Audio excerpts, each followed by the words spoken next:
All right, here we go. It is episode 35 of Bet Parks Presents the Geez podcast on a football Friday. It feels Jason like Myrtetus. football outside, Yes. too. It's Harry. crisp today. I was thinking of you when I went out and put my recycling and trash to the curb. I'm like, this is Jason Myrtetus weather. Well, it would have really made you think of me if I came over and put your recycling and trash on the curb like I did when I was picking you up, Harry. Right. And then took a leak in the driveway. Absolutely. Just for old time's sake. Yeah, I mean, that driveway is missing me, Harry. It is. It really is. It doesn't need to be blacktop. It need to be piss-topped. Right. You're like, what are you doing? I got a bathroom right in there. I'm like, I don't want to wake up the Lima door. There's a bathroom, literally. Yeah, the powder room, as they call it. Yeah. Yes. I didn't want to go in there with a heavy stream after drinking, Harry, and wake up the Lima. You know, Good one of those point. streams where you're knocking the porcelain off the tile of the toilet. Yeah. Oh my goodness. What's going on, Harry? We got football. We got a President's Cup today, day number 2, and a USA beatdown thus far on the international team. And got a big wedding I'm going to this weekend. Oh, yeah? Who's getting married, Harry? My buddy Brandon Matthews. Nice. The guy Congrats on the PGA Tour. He's getting hitched finally on Saturday afternoon. Oh, that's your buddy. Did he get his card, Harry? Yes, he did. Yes. Nice. Well, no wonder she's marrying him now. She's like, you got a tour card. Right. Make some real money. None of this Club Pro bullshit. Yeah, exactly. Forget about this Corn Ferry paycheck. Let's get some real ones. Yeah, get a purse while you're out there. Where's the wedding at? If you want to give that away. Well, it's in Ben Salem, but it's right on the Delaware River. There's like an estate. Yeah, I forget what it's called, but this is all they do is put on weddings. It's a really sweet looking place. So it'll be a nice affair up there for sure. Yeah. Hope he's not going down somewhere into the Caribbean for his honeymoon. He's going to end up like me and Ange and Hurricane Wilma. Oh wow! Yeah, storms brewing. I guess that hurricane blew through Puerto Rico, right, and then Bermuda. Yeah. So, Fiona, right? I think it was Fiona, not Fiona Apple. Yeah. Not Princess Fiona from Shrek. Oh, there's not a lot of Fionas. I don't even know what that is. That is. You never watched Shrek? No. With Mike Myers as Shrek? I know who Shrek is. And the donkey was Eddie Murphy. Oh, is that right? Yeah. Was it good? Yeah, I mean, for those movies, Mike Myers is great. Yeah, he's super talented. Good Canadian guy. Yeah. And I think it was not Carmen Electra, but what's the other broad's name? The blonde that was in all the movies back then. She was in There's Something About Mary. Why can't I think of her name? Yeah. I mean, she quit acting. She was in tons of movies. She was Mask. Yeah, she was good. I forget her name. How do we assume we forget? I know. Before we get to telling people about a couple of plays that you got, I know you did your show earlier today as well. Yeah. Get a couple of plays on the Bet Parks app. A couple of things coming up. Jeff Mosher is going to join us in about 7 minutes time. All right. And I got to ask Moshe a couple of things. First and foremost, though, Harry, about his not following me on Twitter anymore. I feel like, Bruno, are you following me, man? Are you serious? Yeah, remember we talked about that. He unfollowed me, so I gave him an unfollow. I may give him an official refollow on the program. Yeah, I mean, it's Eagles season. You got to be following Jeff Mosher. But I got to get the reasoning, because I did it out of spite because he stopped following me. Mm-hmm. I wasn't looking to unfollow Moshe. Right. But I noticed he wasn't following me, so I unfollowed him in a pissed off rebuttal. Right. Okay, well, we'll figure that out. We'll hash that out along with a lot of Eagles discussion. But speaking of people, Carson Wentz too, Harry. You don't follow. That's right. With the Washington Commanders, Commander Carson this Sunday afternoon is the opponent. But speaking of people, either you don't follow or you have muted. I unmuted Nick Cale this week because he got a job again. He's back here in Philadelphia. He's back in the area. Yeah. And he's doing a morning show on PHT. So I figured I had to unmute him. Yeah. The Big Talker, 1210 a.m. WPHT. Right. Run by a guy that I worked with for many years, Greg Stocker. Oh, yeah? You know him? Yeah. Yep. Greg's the brand manager. He was actually a road team guy, whereas when we were at YSF, we called them van drivers. They were the promotions crew, and they would drive us to our gigs and stuff like that. Right. Great guy. Yeah. He's the program director, and he's also the producer of the morning show. He's on the show. Yeah. He started there working with Michael Smirkanish, actually, as a producer. Really? Yep, Okay. and worked his way up. And they don't call him program director anymore, Harry. They They changed don't? it to a title called brand manager. I think Oh, program director sounds way better, by the way. okay. Brand manager. So I guess, Yeah, that sounds guess like I work in ShopRite. Nahagian's a brand manager then, right? Mm-hmm. Is that what he is? Yeah. Exactly right. Yeah. Yeah, I mean, why'd they change the name of it? I was perfectly fine with program director. We were actually asked for a little Nahagian on the program today by Raider Frank. So there you go. Oh, well, did you see, speaking of Nahagian, he interviewed the guy that got Aaron Judge's baseball. The guy who caught it and The gave it home back to run. him for Yeah, he free. gave it back to him. Yeah, well, he got like signed bats and stuff and all kinds of not enough. memorabilia, but not money. I mean, that could have been, 50 to 100 grand. Who knows? And Judge he is ready to interviewed him. sign a $500 million contract. I'd have held the dude up. Well, I know. Well, what does Nahagian do in the interviews for? Cameron Diaz, by the way, is the actress we couldn't think of. That's right. Thank you. Cameron Diaz. Yeah. Why is Nahagian doing interviews? I don't know, man. I maybe he's branching out and he's going to do his own show or podcast or something. That'd be great. I guess he figured you and I have a podcast. Why can't he? Yeah, any donkey can do one if we're doing one. That's exactly right.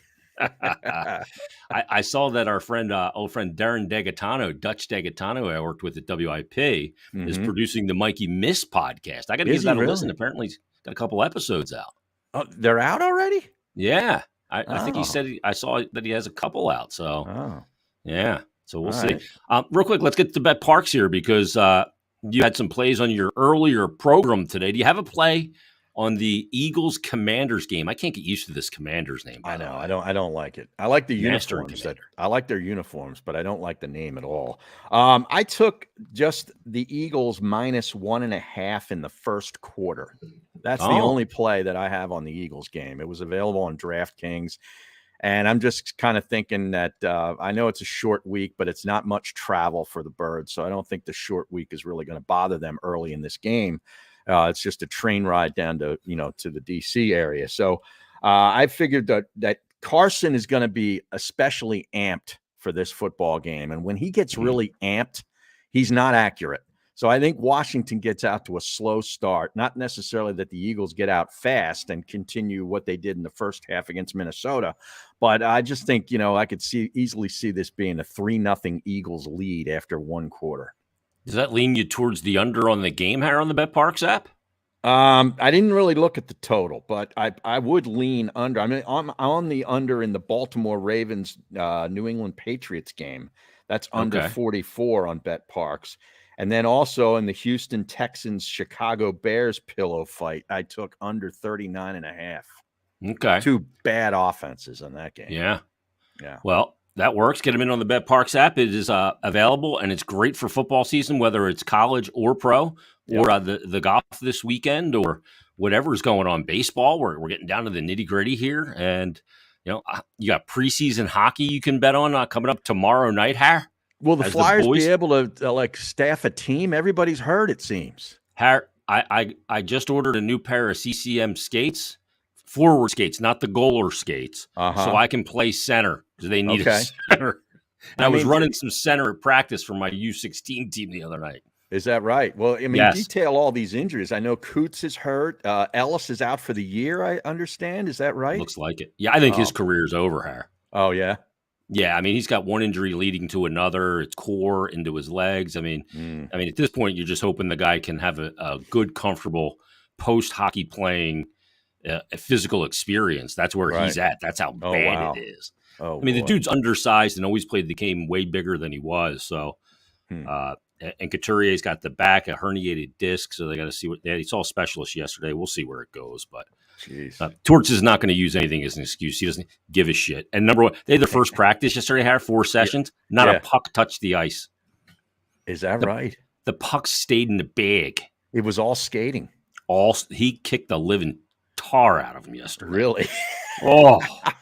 Guys were buckled all over the place. Is that you know right? what they call that in hockey, Har? No. A bag skate. Oh, you skate your bag off? No, the pucks stay in the bag. Oh, the pucks stay in the bag. You bag skate them. So, I mean, you can look at the futures in the NHL, get that on Parks as well. And make sure you use the promo code Jason750. That'll get you a risk-free bet up to $750. That's for new and existing users. Terms and conditions do apply. So check out the BetParks app. And you do need to be over 21, present in Pennsylvania or New Jersey. Gambling problem, call 1-800-GAMBLER. So Moshe's going to join us in a minute. Yeah, well, hopefully none of those flyers ended up in the emergency room. Yeah, I ended up there with the old lady on Wednesday. I was supposed to go to my son's practice. We have practice at 9 on Wednesday nights. And I texted my assistant coach, said I'm very tentative around 6:30 because the old lady is having chest pains. What? Now, she is prone to high blood pressure, Har. Okay. All right, we're going to pause that story. I'm going to tell the story because I got to get your take on it. Plus, after Moshe, I had an epiphany about a guitar solo that we have to discuss. And you've turned me on to a new guy, so we have to get to that as well. But joining us right now, I mean, he does all kinds of stuff. He does the Inside the Birds podcast. Yep. He's been an Eagles reporter since 2005. I'm reading this right off his Twitter bio, by the way. Yeah, he does a post-game show, too, I think, with Inside the Birds. We got to find out more about. And he does not follow me on Twitter anymore. What? It is the one and only Geoff Mosher. We say Moshe. What's up, Moshe? What's up, guys? Thanks for having me on. I don't know what happened there, Mert. I always used to follow you on Twitter. I got hacked. Dialed the unfollow button. You got hacked. I got hacked. Yeah. I got hacked. Oh, there you go. I'm like, I saw it, and I unfollowed you, Moshe, out of spite. I'm like, that fucker. Oh, that's. I helped him get a job at the Fanatic. Worse. That says more about you than me, Jason, doesn't it? I mean, come on.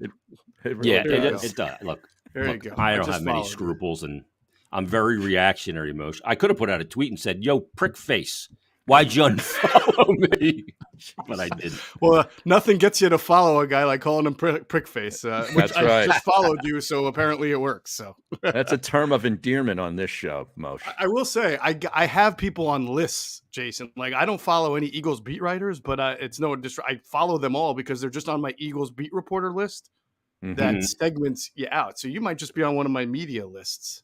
All right. Well, I'm gonna refollow you because I do want to get your information because you're a great Eagles guy, and because in your time of need, Moshe, I got a message from you and we connected on the phone and greased the skids to get you in at the Fanatic, and I'm so sorry because you had to spend so many shifts working with Aton.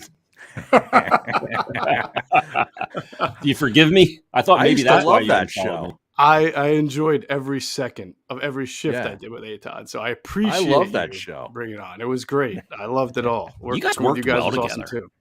We did. We're sort of kindred spirits in a way. Both have some Connecticut roots. Both grew up originally in New York. We have some similar interests. We also have some different hip-hop interests. Devotees. Hip hop being one. Yeah. But There you go. All right, Harry. So take a look there, right at the top of my Twitter page right now, right here, if you can see that. Yeah, he followed Geoff Mosher followed me. He's got that check mark. It's official. You came with the receipts there, Jay. I like that. That was a nice job. Yeah. I don't mess around. Mostly. Go ahead, Harry. No, I mean, I just wanted to get your overall assessment on this Eagles team 2 games in. I mean, if you polled a lot of people in the media, at least right now, they'd be saying Bills Eagles in the Super Bowl after 2 weeks. Yeah. It's funny. I coach softball here in South Jersey, my daughter's team, and our head coach told me 3 weeks ago, maybe around training camp actually. He goes, I really like an Eagles Bills Super Bowl. And I said, well, I'm half with you. I like the direction the Eagles were going in. I just wasn't ready to declare an Eagles Bills Super Bowl sometime in August. But so far, he reminds me of this every time. So 2 weeks from the season, he's looking pretty prescient. I still like the Chargers, man. I think they're going to get their act together, their passing game together. But the Bills look incredible. There's no doubt. And the Eagles have looked about as good as you can look after 2 weeks of the season, especially when you're not entering the year as that team that everybody thinks is going to be in the Super Bowl. As good as Hurts has looked, Josh Allen has looked unbelievable. Yeah, he's a pretty good player. On a different level. Yeah. He is on a different level. He's like one of those, might be the number one, but top 3 in the NFL. I mean, just ridiculous how good he is. Yeah, I mean, when you have Mahomes, either some combination of like it started last year with that great playoff game between Allen and Mahomes. That could be sort of the next Brady Manning type of rivalry where only one of them is going to be able to come out of that conference. And then you throw Justin Herbert into the mix there. I love him. He could crash the party a little bit like a Ben Roethlisberger would do. He went to a couple of Super Bowls, so it's pretty exciting. And then here in the NFC East or NFC, you have guys who are trying to kind of take the mantle over, and Aaron Rodgers is starting over there, and he's still great. But you're gonna have an interesting little battle brewing over the next few years of who's going to be the supreme NFC quarterback. What do you expect from Commander Carson this Sunday? I expect him to put the ball down the field quite a bit, Jay. I mean, they have I said Jay Hare. They have right now, and 2 weeks is tough to be a litmus test for anything, but they're a terrible rushing offense and a very good passing defense. And it's not just because they've been behind. Usually when you're behind, you accrue the passing yards because you're always throwing, but then you're also throwing bad passes a lot and getting picked off. He's got 3 interceptions. One was a screen in week 1 that Travon Walker just jumped in front of. It really wasn't his fault per se. And they're 5 for 5 in the red zone so far. They've been the best red zone offense in the NFL, and they're a top 5 third down offense in the NFL. I mean, I think this is fair to say for Carson, who had a good year last year, not a great one, but a much better one than 2 years ago, that this is probably his best set of weapons in the passing game since 2017. Maybe even a little bit more well-rounded. I mean, McLaurin's very good. Jahan Dotson, my Penn State guy, is really he's got 3 touchdowns already. Yeah, he does look good. And then Curtis Samuel was hurt all last year, has filled that slot role nicely. He's got 15 catches, I think, already. The tight end is good. Their offensive line stinks, but usually when your offensive line stinks, your passing game stinks. But that's not the case here. Moshe, is there a little bit like, sometimes when players leave and it's kind of ugly when they leave, there's a little bit of revisionist history on what the player was when they were here. And with Carson, I feel like that's the case. I mean, I look at his numbers. Like since he left, he's played in 19 games. He's got over that period of time, 34 touchdowns, 10 interceptions. And in that time, he's taken an average of 2 sacks per game. That was a big thing with him. 68 games as an Eagle, a record of 35, 32, and 1. 62.7 completion percentage, 113 touchdowns, 50 picks, an 89.2 rating, average 247 yards per game, 1.6 touchdowns per game, and 2 sacks per game. I think with the way people talk about him, this guy was a total gong show, and he wasn't. I think that, and I think that they still talk. I think last year, the way it ended became sort of a referendum on his entire year, which was not the case. I don't remember exactly how many touchdowns he had, Jay. I think it was like 28 or something like that. And he had 7 interceptions. And for whatever reason, especially this week when you're listening to people talk, it's like 27 and 7, which is a very good ratio. Pretty good. And you hear people talk about him always making huge mistakes. And even now he's got 3 interceptions. People are like, "Oh, you're just waiting for Carson to make those awful mistakes." Yes, he can be reckless at times. I will not deny that. I think that's obvious. But his 3 interceptions right now aren't like the leading the NFL or anything like that. So no, but you know what it is from behind. Go ahead.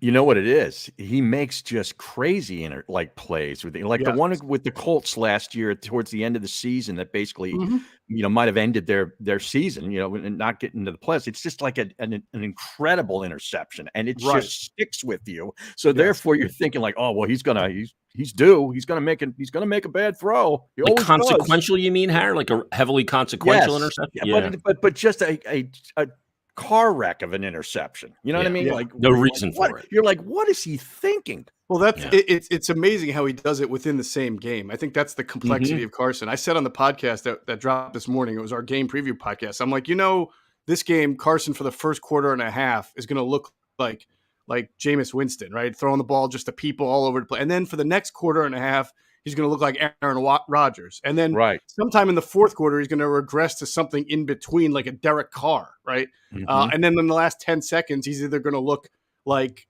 Josh Rosen, or he's going to look like Tom Brady. You just don't know which one. He's not very consistent within a game of what he is. But look, he's going to throw the ball. I think the difference between him and the first 2 quarterbacks the Eagles have faced, Geoff and Cousins, is he'll say, "Bring it on" to your blitz. Like, those 2 guys couldn't wait to get the ball out of their hands. Geoff was able to connect pretty quickly because they didn't really touch him. And Kirk Cousins, you saw, as soon as the pressure got on him, he's unloading. Carson will foolishly sometimes take the hits, take the sacks, probably fumble, but he's also going to put the ball, he's going to hang in there and give his receivers a chance to get open and separation at the top of the route. And he's got receivers who can do that. So that's always the cat and mouse game with him. Yeah. How surprised were you with the way Minnesota chose to play defense in that game, and they never came out of it? Shocked. I thought I was watching the Eagles defense last year. Yep. I mean, it was almost like a hold my beer moment for Ed Donatel. Do you think Jonathan Gannon plays soft coverage? It actually reminded me of, in inverse, the Chargers game last year, where the Chargers Justin Herbert was like 26 of 29 against the Eagles, and it wasn't a ton of splash plays. He had a few, but it was basically death by 1,000 cuts, and that's exactly what Jalen Hurts did to Ed Donatel's defense. And credit to him for doing that. It's hard. You have to be patient. You have to be willing to take a lot of underneath stuff, and then pick and choose when you think you can go deep against that coverage, which I thought he did fantastically. Yeah, and then they blew the coverage against Quez Watkins and got the 53-yarder. Yeah. So the irony of that defense, the irony of that whole defensive structure is that you're trying to make the offense work 10, 11, 12, 13 play drives, 14 play drives, because the mentality is that it's hard to do that without making a mistake. So the irony is they're the ones that blew the coverage that led to that touchdown, playing that style of defense.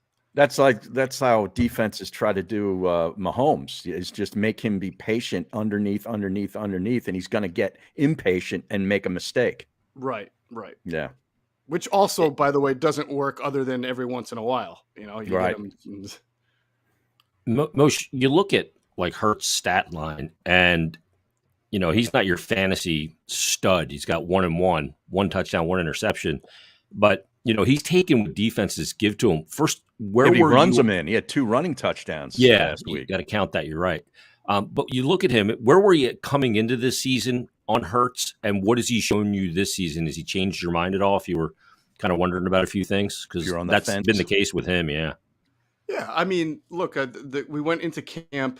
Adam Kaplan and I went to a bunch of camp practices. Went down to Miami for the one joint practice, and some of the feedback we were just getting from league people that we speak to was that you can tell that he had better comfort within the offense and was making quicker decisions within the offense, and he was getting from progression 1 to progression 2 better, which is sort of half the game. I mean, those who get to progression 3 and 4 are usually fairly elite. So if you can get from 1 to 2, and if it's not there at 2, you can run at that point and make yards the way he does, then you can play winning football. And I think you saw that in the Detroit game, where he didn't have a whole lot of time. That wasn't his fault. I mean, there was confusion on the offensive line. There were 0 blitzes everywhere. So look, if the 1 or 2 was open, he hit him. I mean, A.J. Brown had a great game. And if not, he was running for his life. And then I thought in this last game, sort of the same. He didn't have to run that much. He did as part of the RPO, but a lot of times he was just patient. His guy was open. You get a lot of underneath routes against that defense that are maybe not your first read, but they come that way because of the style of defense that you're playing. And his decision-making was phenomenal. And some of the feedback I always got about Jalen Hurts, and I agree with it, and I've said it myself, is that for a guy who early in his career, pro career, was maybe one read and go, and wasn't a refined pocket passer, he never put the ball in harm's way the way other guys who do that do. He does not throw a lot of interceptions. He does not throw a lot of balls that are almost intercepted every once in a while, even when he was not at his best. And for a guy who's not considered the fastest processor at the line of scrimmage of what the defense is doing, to be able to overcome that and not throw interceptions or bad passes all the time, I think was a good launching pad for him. And now he is starting to process better, make those decisions quicker, find comfort in the offense. And for 2 weeks, I mean, he's looked like one of the better quarterbacks in the NFL. Yeah, he really has. I mean, that first half was as good of a half as he could play. The second half, that game, kind of, went to crap with all the turnovers and the missed kick and so forth. Kick. But when you look at this division, obviously they got Washington this weekend. Dallas is taking on New York in New York. Are you buying into the Giants at 2-0 yet? No, I mean, I think I always thought they'd be better. I think they have a decent amount of talent from all the first round picks they've stockpiled the last 3 years. They definitely needed a different coaching approach and GM approach. So I do think they're better, but I don't buy them as yet as any kind of viable candidate to be anything more than 7 or 8 wins, which I guess in the NFC East, you might finish second. Maybe you can get a wild card in the NFC.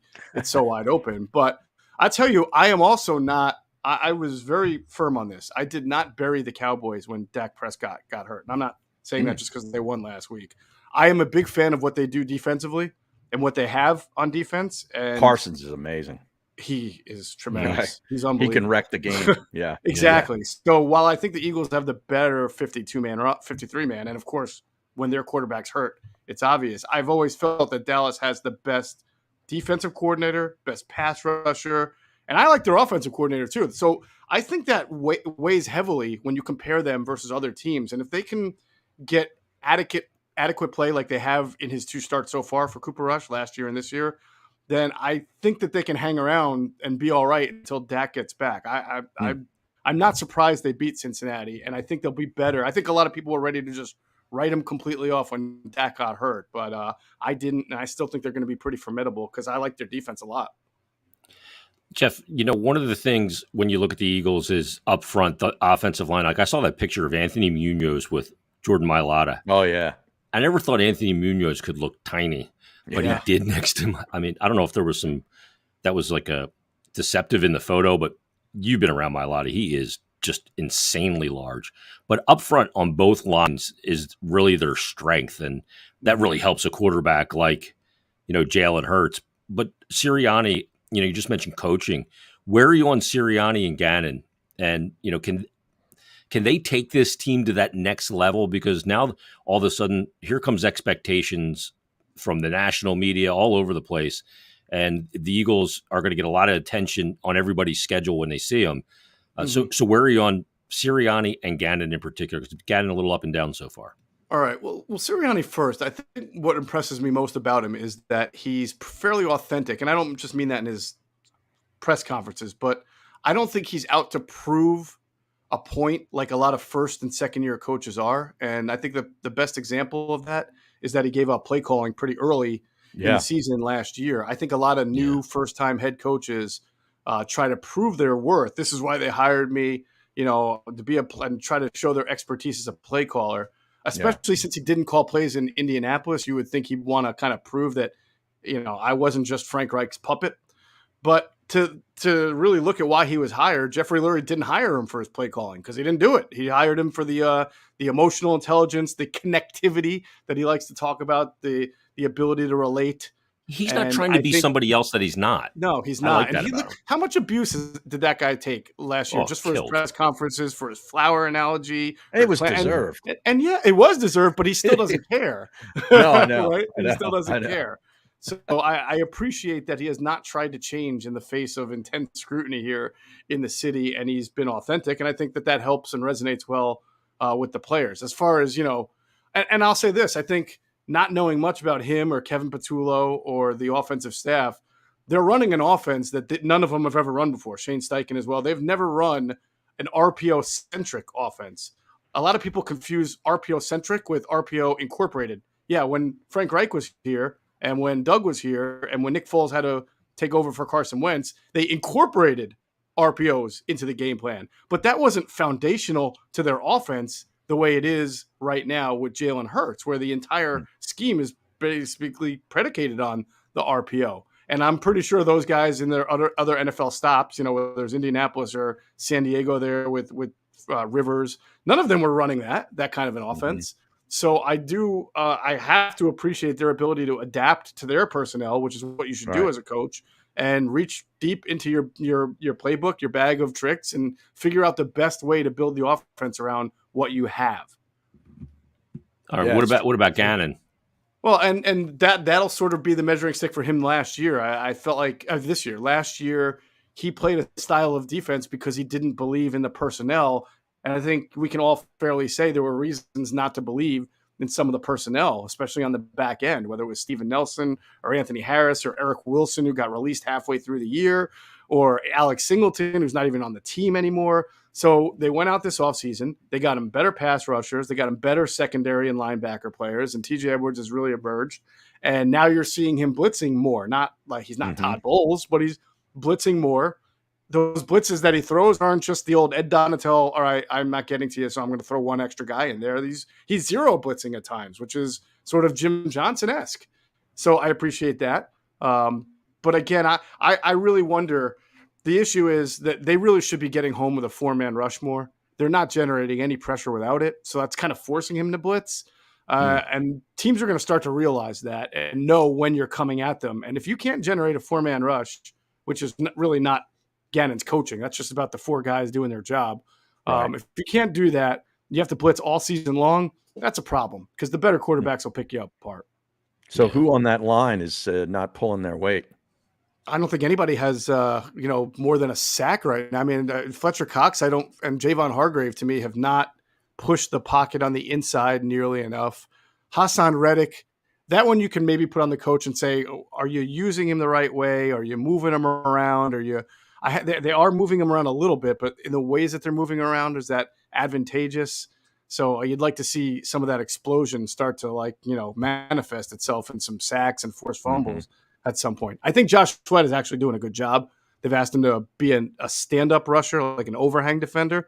And then in this last game, they asked him to be a down lineman, like an interior lineman when they run those 5-man fronts. And I think he's done a nice job of, pushing the pocket and collapsing it. But they need more. They need those 2 veteran DTs, Cox and Hargrave, to do a better job of getting to the quarterback. He just get his hand in the dirt, huh? We talk about that in the meat locker all the time. Got to be a shashman. Got to get after the quarterback.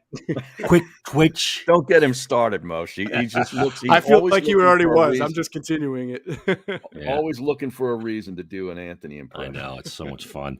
Moshe, I know you only got a couple minutes left. Let me ask you about your Nittany Lions, because you and I have both, kind of staggered around Beaver Avenue or College Avenue in our college life. Up to 14 now. And, Clifford, 4 touchdowns in the first week. But, last week on the road, I saw some creative offense out of the Nits and Jimmy Franklin. Yeah, man. Dude, Clifford, I wish Clifford played Auburn every year, right? I mean, he owns Auburn. He's okay against everybody else. But you put Auburn on the field, and he's like Joe Montana. That Auburn coach is going to get fired, too. I actually thought Harry was going to get fired on Monday. I thought that the Penn State was going to get him fired. That was a bad fit from the start. I never understood hiring a Boise State guy to come to the SEC. Fire him in the end zone like Herm Edwards.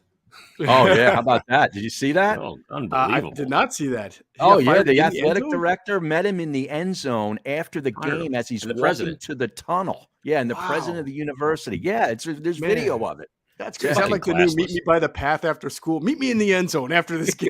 Get out of here. He's just walking off, and then unbelievable. How many wins for Penn State this year? So I don't know, because last year they were 4-0, and you remember they were so good on defense for the first month and a half of the season. I thought it was the best Penn State defense I had ever seen. And then Illinois came with their 8 offensive lineman line and just ran the ball over them and 9 over. And then, and then there was just a down. And then Clifford got hurt against Iowa. We were winning 14-0, I think, in that game, and that was that just completely foobarred their season. But this time, if he gets hurt, we've got this great quarterback, Drew Allaire, who's already come in and shown you what he can do. I mean, he's had some really impressive passes. Nick Singleton, I met him at the Maxwell Awards. He's an awesome kid from your area. All right, like Berks County kid? Yeah, he's a Governor Mifflin kid. Yeah, there you go. So he could probably tell the difference between a Delwood cow and a non-Delwood cow like you, right? You could you're able to identify cows, aren't you? Absolutely. Yeah, go Cal Tippy. Yeah, of course. Yeah. So no, I'm excited about this team. I think they can win. Well, they should be 5-0 going into their first huge game Michigan against Michigan. So then 5-1. Michigan looks good. Listen, I'm going to hold out. 6-1 for when Ohio State comes in the whiteout. I think so. So by the way, I'll be at the whiteout game. It's the first game I'm going to in 15 years. I'm so fired. I'm taking the wife and the kids. It's going to be great. Yeah. Where are you staying up there? I got a room at the Hyatt. Wow. Is that right downtown? Yeah. Amazing, well, both you guys being Penn State guys, this. That whiteout stuff is all fun, but they're only about 500 in those games. 500 what? Well, it gets great opponents too. Yeah, I know. It's not like it's they're usually playing a really tough team. Well, yeah. Yeah, it's usually Ohio State or Right. Michigan or yeah. Well, if you haven't noticed, Harry, we're not exactly a powerhouse over the last 7 or 8 years. So 500, I'll take. Yeah, that's actually pretty good. Yeah, I was going to say, but I'm excited about sort of next year and the year after when Allard becomes the starting quarterback and Singleton will be in his. Singleton should be a Heisman candidate by this time next year, the way he's been. So yeah, just excited. Just need some offensive linemen, man. So in Michigan is when we start going, what the fuck is James Franklin doing? Right? Pretty much. That's when that starts. Okay. Pretty much. Just want to mark that down on my calendar, my things to do list. Yeah. In fact, if they struggle with Northwestern in 2 weeks, I'm probably going to start that a little early. You know, what's going on here? Yeah. Yeah. I was just so impressed with that Auburn game. Wow. That was awesome to watch. But they're going to go in and kick the teeth out of Northwestern. That's at home. They should. They should. They should have kicked the teeth out of Illinois last year, Jay. They should have kicked the teeth out of Illinois. I mean, geez. Yeah, that's the thing. They always leave you wanting more of this fucking Penn State team since '94. Every freaking year. Were you there in '94? That was my freshman year, man. Really? Oh.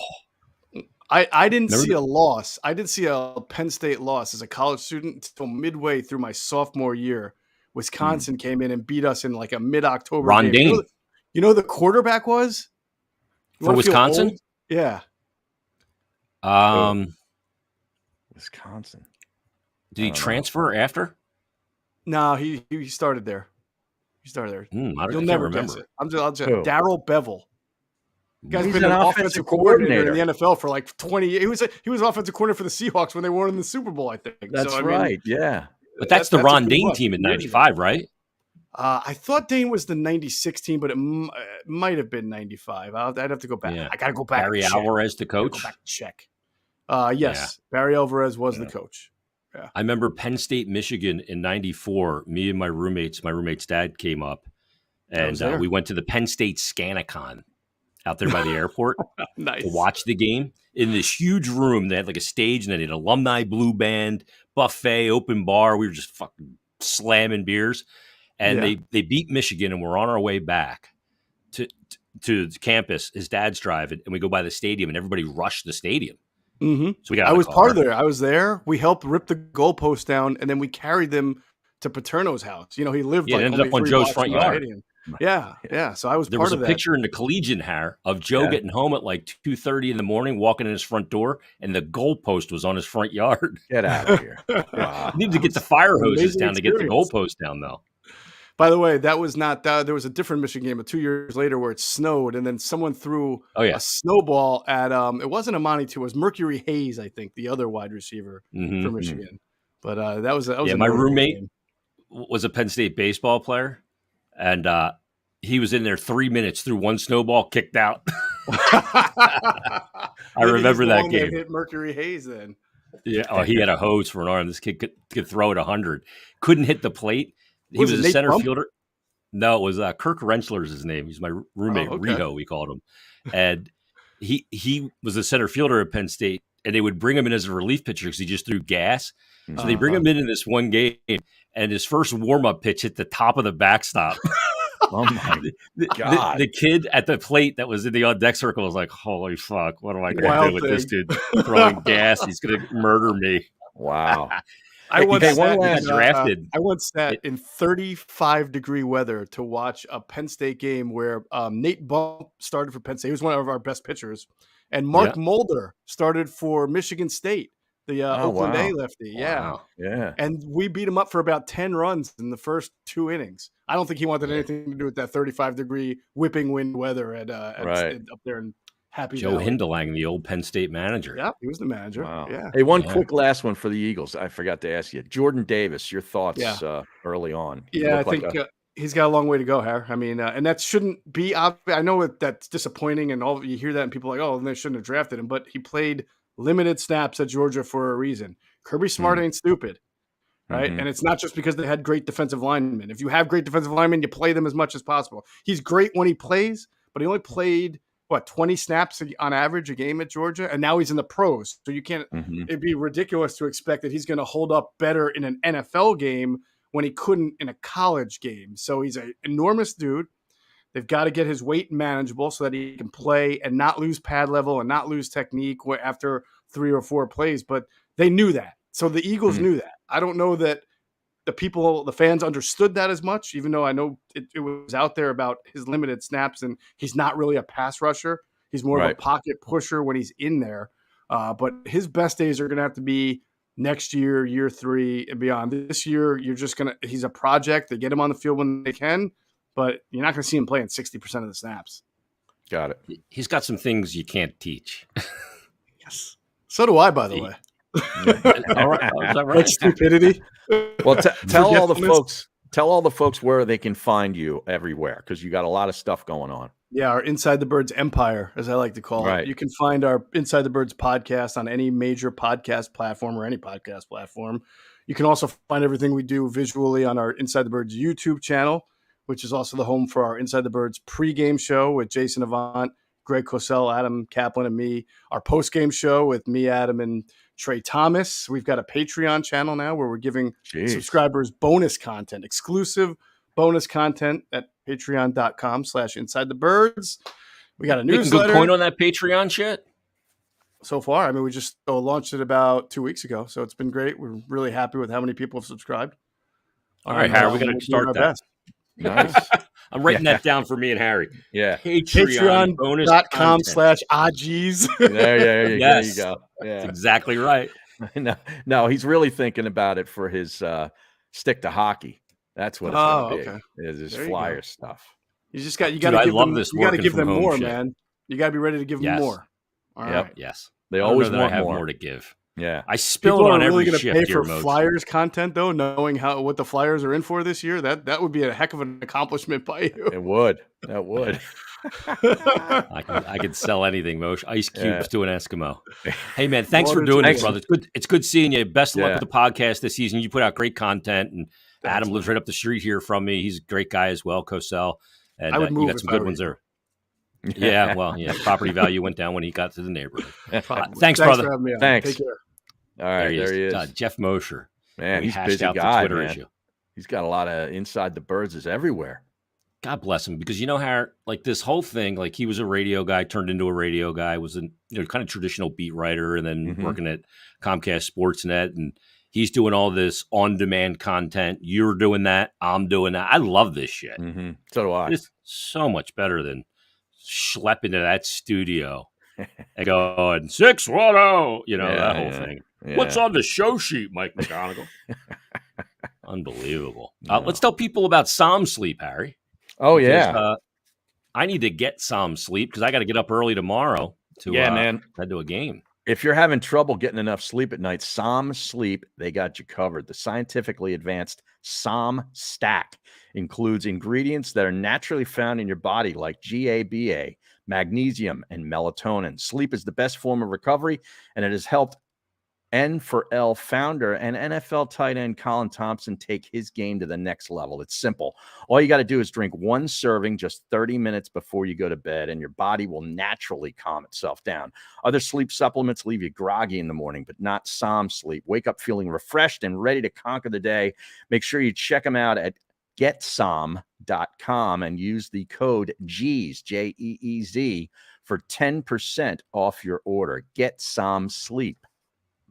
I got to get up early tomorrow because I have my U16 team, my son's midget team. We have a showcase, and we play up at Grundy tomorrow up in Bristol, up in Mikey Miss's old neighborhood. Grundy? Is that a rink? Is that the name of the rink? Yeah. Wow. The Grundy rink up there. And the game's at like 8:20, so arrival's like 7:30. But I got to go without my son because he is en route right now, Harry, to Erie, Pennsylvania for the Lake Erie Classic with his high school team, the high school varsity team. Oh. Now I dropped him off at 7:00 this morning at the rink to get on the bus with everybody, but the bus driver never showed up. They think he had a heart attack, the bus driver. So they said they started getting parents together like, but I can't just drop everything and go. I had the podcast with you. I got the Flyers preseason action tomorrow night. So I couldn't just drop everything and head out to Erie, Pennsylvania. That's a long trip, man. Yeah, 6-hour drive. They got a game tonight at 7. Right. So I got to coach without him this weekend. Wow. Al checking in, saying a great show as always, fellas, on the chat. And Brian Cunningham is very disappointed. Couldn't be more disappointed and disinterested in your Flyers. Yeah, he said he's disinterested and discouraged with the upcoming Flyer season. Look, a lot of people feel that way. I get it. I totally get it. You're going to see a lot of young guys. There could be upwards of 10 players under 25 in their opening lineup. Wow. Especially with Couturier out and Farabee. Well, he's under 25 anyway, but he's probably not going to be ready to start the season. He's get close, but people always use the word, "Oh, I'm apathetic about him. I don't care," and there probably are some people that don't. They're kind of fringe anyway. But to me, the core fan base, and I see it every day on social media, Harry, they're not apathetic. When you're mad in sports, that's when you're bonded with your fan base. Yeah. More than ever. You did sports radio for a long time. When the Eagles would go out and they beat whoever 34-10, what was the next day like? Fucking crickets, right? A little slow. Yeah. You lose to the Cowboys or you lose to the Titans, the fucking phone lines are like you can't keep a line open. Right. People that's how you get bonded. Misery loves company, and that's how fandom is. Do you think this youthful roster, does that play to Tortorella or not? Well, he said yesterday in his availability, I'm going to play the young guys. He's played young guys in his career. He's not one of those guys that, doesn't play young players, and he's got no choice at this point.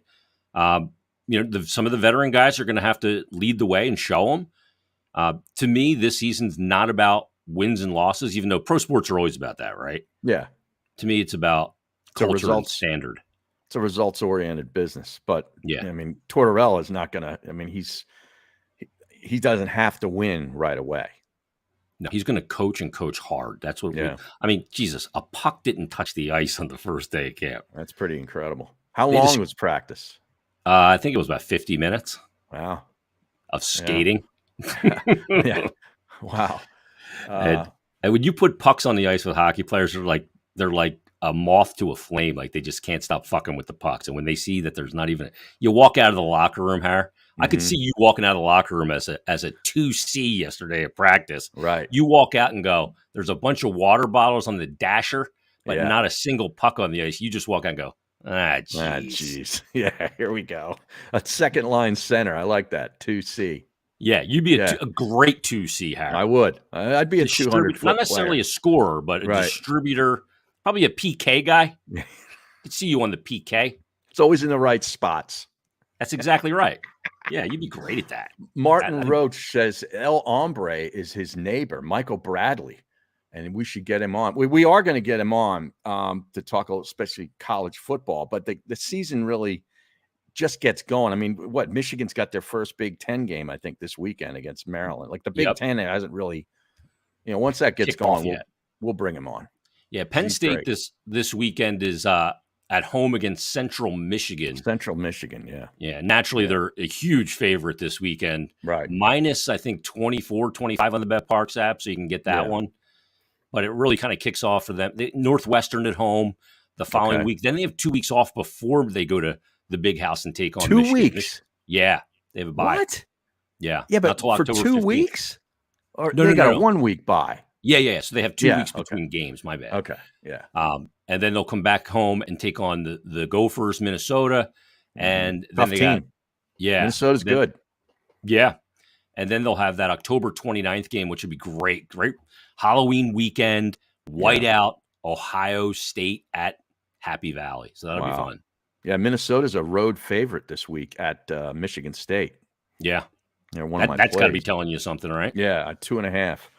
Brian Cunningham on the stream says, "Oh, I'm mad. I am pissed off." Exactly. About the Flyers. Yeah. Yes. Okay. The official sponsor of Not For Long Media and Geez, the original Fudge Kitchen, Jason, is a staple of the Jersey Shore with 6 locations in Cape May, Wildwood, Stone Harbor, and Ocean City.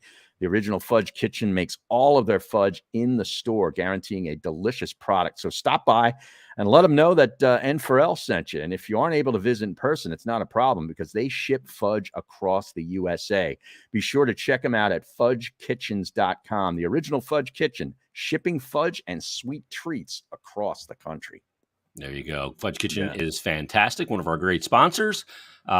And Brian says he agrees that it's not about wins and losses. It's about getting back to development and getting the guys like TK back into form totally agree. Yeah. And Martin also says Ite lives around the corner. It's a hotbed here in Broomall. Oh, no. She just moved to Broomall not too long ago. Yeah. From media. Yeah. She was a huge hit as a guest here on the OGs podcast. Oh, yeah. She's always a hit. I played golf with her on Tuesday. Oh, yeah? She hit him good, Harry? Oh, yeah. Sure. It's a good. How's your game looking these days? Yeah. Is it in order? I changed my swing, my grip and everything a couple of weeks ago. So I'm working it in. And I actually played on Tuesday at Jeffersonville. And I've never hit more quality golf shots in one round in my life. All right. So what did you do to the grip, Harry? Did you roll the bottom wrist over a little bit? Well, it had gotten weak. And so I had to strengthen in the right hand, make it a little stronger in the right hand. And I'm opening up my hips more in the takeaway. I did really short swing. Okay. And it's gotten shorter. Yeah. So we had to lengthen it up. Yeah. As you get older, you had to lengthen it up. And we do that by opening up the hips. And then I set a little bit of a hinge at the top. Yeah. So I'm up here now instead of like here. Yeah. And hitting it so much better. So you got full rotation. My thing not full, but better. Better for Harry. Yeah. My thing when I knew my rotation was good, when I always go back, I'm like holding a tray like a waiter. Right. Come back to here. Okay, I'm good. Right. Then I can come through, and then the hips and the hands come through properly, and you don't get any side spin to slice or hook the ball. So. And now I have a finish, like a legit finish. Oh, that's a great feeling. Because I was never able to do that because I wasn't creating enough of even momentum or club head speed to even get to a good finish. It was a joke. Yeah, because your swing was too short. Yeah. If you're short on the back, you're going to be short on the finish as well. Exactly. Now, do you hold that finish nice, Harry, after you hit a good iron into a green? Yeah, absolutely. Yeah. Beautiful. Good work out of you. I got to get out there and play. I've not played a single round yet this year. No? No. I hate to do it. I'm thinking my back may be up for it. I should be good. The hips are probably going to be an issue, but that's all right. I retired from playing beer league hockey, so I think I'm good. I'm feeling a little better physically, so I'm in good shape. Which reminds me, let's get back to the story about my wife. Yeah, the emergency room. Yeah. So the old lady, as I affectionately call her, starts telling me around like 6:30 that she's having real bad chest pains, and she has a blood pressure cuff. She took it, and it was high. It was like 155 over 115. Ooh, wow. And I'm like, all right, just try and calm down, chill out. And she's susceptible to high blood pressure. She eats too much fucking salt, drinks too much coffee, the whole thing. So it's not going down. So I run her a nice bath. I light about 6 candles. I take her phone and put on the meditation music and the whole thing. Takes it after. It's still not going down. And she's having chest pains. So my neighbor comes over, who is an anesthesiologist, works in hospitals, real smart guy. And we try his cuff and it's still high. And he's like, brings over the pulse thing to make sure the oxygen's all getting in, and it is. But so he's like, I think you should go. So we go to the emergency room at like 7:30. We get there, and they take you right in I tell you what, if I ever break my arm, I'm telling them I'm having a heart attack too, because they bring you right back. And it was a zoo in there. Right. People sleeping and waiting, the whole thing. So they take her right back, and they give her an EKG, totally fine. They give her a chest x-ray and then blood work. And this is over now hours. Right. And totally fine. She's still having the chest pain. So they put her back into a room. Doctor comes in, and she's like checking her out, and she's like, everything's normal. And she kind of pushes on her chest on her left side, because it was the left side of her chest, under her arm, and a little bit in her jaw. So the lady's like, everything's normal. And she goes, does it hurt when I do this? And she pushed on her, like her chest, like right above her rack. And she's like, yeah. She's like, did you pull anything, like twist and turn or pull a muscle? And she's like, I don't think so. And she had just ordered a dumbbell in the mail from Amazon. We got a dumbbell in the fucking mail, 15-pounder. And she was fucking with it the day before. Oh. Like doing curls and the whole thing. Okay. I'm like, Jesus Christ. So the lady's like, you're here. Let's get a CAT scan. So they order up the CAT scan. That's another 4 hours, right? Turns out she probably strained a muscle in her chest. Right. And I'm at the hospital 3 in the fucking morning. Oh my! Running home. I get home. The dog pissed on the coffee table of all places. Right. I have to come home and record the podcast at 12:30. Go back to the hospital with her. everything's totally negative. So she gets peace of mind because she doesn't. Right. Everything's good, no blockages and all that bullshit. Right. But she pulled a fucking muscle in her chest. I let out the loudest, jeez, when I realized that she pulled a muscle. It's warranted. And so I texted my neighbor who came over and was like, I think you should go. You're in jaw pain. Because that can all emanate up through there, right? Sure. And he goes, you didn't tell me about the dumbbell. I'm like, yeah, dumbbell over here was messing with the dumbbell. Oh, my. Cost me a night. Oh, Jesus. Wow. Well, it's good. Everything's all right, though. Yeah. This is the old lady. This is what I deal with. Yeah. It's a lot. Running fucking baths and it's a lot. Smelly candles and bath salts. Yeah. Now, what about this Ozzy thing that you? Oh yeah. So I'm driving the other day. For some reason, I heard this song came on like on my Sirius. What channel? Ozzy's Boneyard. Yeah, like one of those, and it was the Lita Ford and Ozzy song, the duet "Close Your Eyes Forever." Great song. Okay. And so I'm like, I want to listen to some Ozzy because his voice just sounded great in it. And I brought up the 1981 live version of Ozzy with Randy Rhoads playing Mr. Crowley. Oh, wow. From Blizzard of Oz. Yeah. Which came out in 1980. I was in 10th grade. Yeah. Crazy Train is on that record. Yep. Track 2, as a matter of fact. Track 1 is a song called I Don't Know. Then that's a good Crazy one too. Train. Great album, right? Fantastic. It was my first foray into the metal world. Okay. Because I just saw the cover with him on it, holding the cross and Ozzy tattooed on his hand. So sick. Goodbye to Romance is on there. Suicide Solution. Mr. Crowley kind of starts side B. And I'm listening to this, and I've always felt this, but the solo in Mr. Crowley, and there's two, kind of like Comfortably Numb, there's two solos. The initial solo in the first chorus, and then at the end of Comfortably Numb, same kind of thing in Mr. Crowley.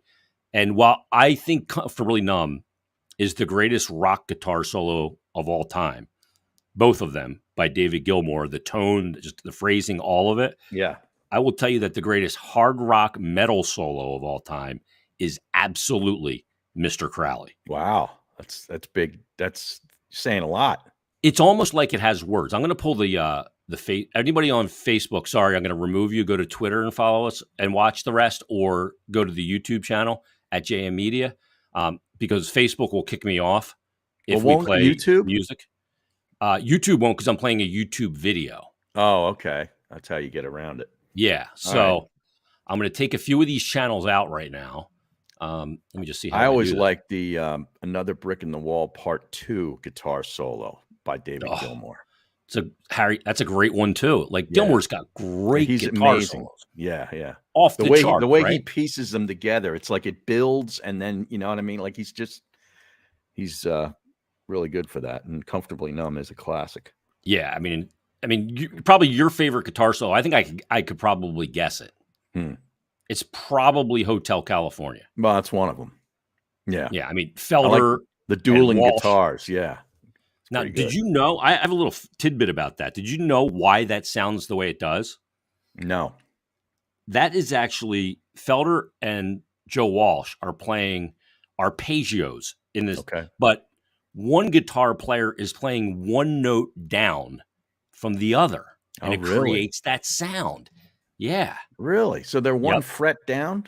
Yes. It's like the if he's playing an A, the other one's playing an A flat, the solo, that arpeggio, which is a pattern, if you will. So that's why it has that sound, and the chorus is. It sounds fuller. It sounds fuller. Yeah. Absolutely. So, all right. So here's Ozzy live with Randall Rhoads, one of the great guitar players of all time. Here's the first solo in that song. It's going to come right here, Harry. That's Rudy Sarzo on the left of Quiet Riot on bass. Oh, okay. Randy's just so good.